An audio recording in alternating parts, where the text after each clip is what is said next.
Trên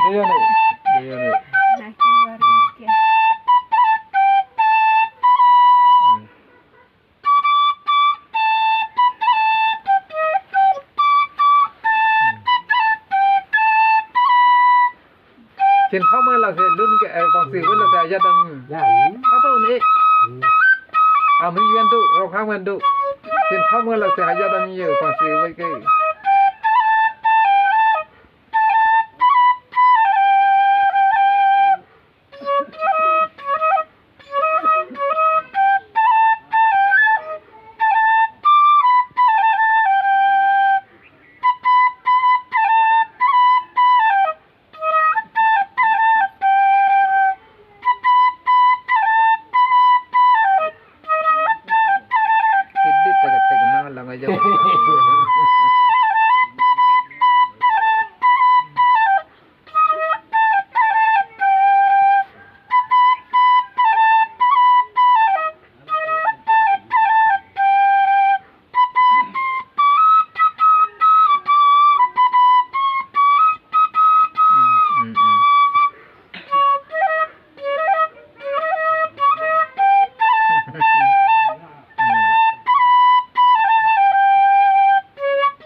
đi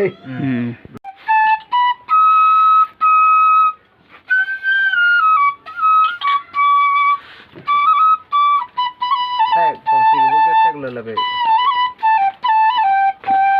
truyền thống là sẽ cho thằng gì làm phụ thực thế trên orang thằng làm phụ thực thế truyền thống là sẽ cho thằng bao gì với cái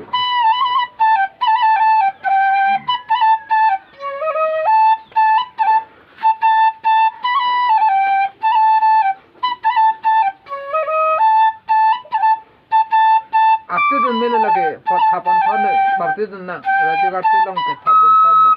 Thapan हन न तेरन पंग सिया पतेंग लो